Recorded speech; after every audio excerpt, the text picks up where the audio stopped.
pitong masakit na katotohanan na dapat mong marinig after maloko, maiwan, or maging broken-hearted. Una, hindi lahat ng niloko dapat magmukhang kawawa.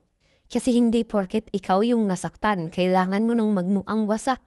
Oo, masakit, pero hanggang kailan? Habang siya nag-i-enjoy, ikaw naglalakad pa rin na dala-dala ang sakit. Hindi ka talo dahil niloko ka. Matatalo ka kung nananatili kang wasak habang siya nakamubon na. Pangalawa, tigilan mo na yung kakatingin sa mga alaala kasi walang closure sa pag-stalk. Walang sagot sa pag-scroll ng luma niyong chat. Alam mo kung bakit ka mahirap mag-move on? Kasi araw-araw mong binubuhay yung taong matalal ng patay sa buhay mo. Tigilan mo. Hindi ka gagaling habang ikaw mismo bumabalik sa mga alaala ninyong dalawa. Pangatlo, stop acting like you need them to be whole again. Hindi mo kailangan ng taong naninira sa iyo para mabuli. Hindi mo kailangan ng closure, hindi mo kailangan ng sorry. Kailangan mo lang tanggapin. Niloko ka, iniwan ka, tapos na.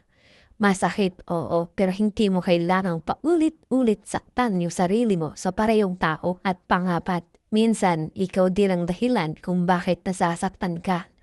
Oo, niloko ka nila. Pero ilang beses mo ring binigyan ng second chance, di ba? Ilang red flag ang tinanggap mo kasi akala mo love will change them.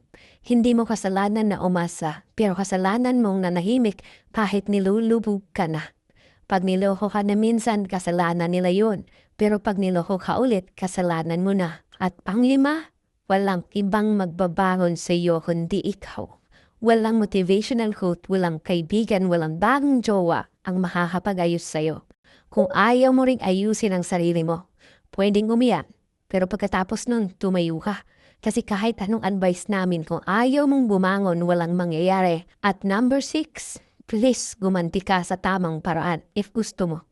Hindi mo kailangang patunayan sa kanya na mas okay ka na. Hindi mo kailangang i-post na strong independent ka. Gumaling ka ng tahimik. Kasi yung pinakamalupit na comeback ay yung hindi mo na kailangang patunayan.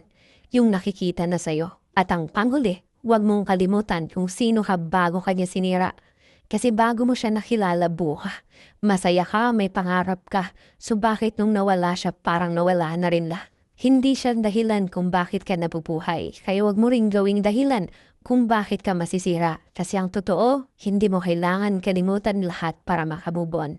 Kailangan mo lang tanggapin na tapos na. Kasi sa dulo, walang ibang bubuo sa iyo kundi yung sarili mo. At kung kaya mong mahalin ang maling tao ng buo, mas kaya mong ayusin ang sarili mo. Hindi mo kailangang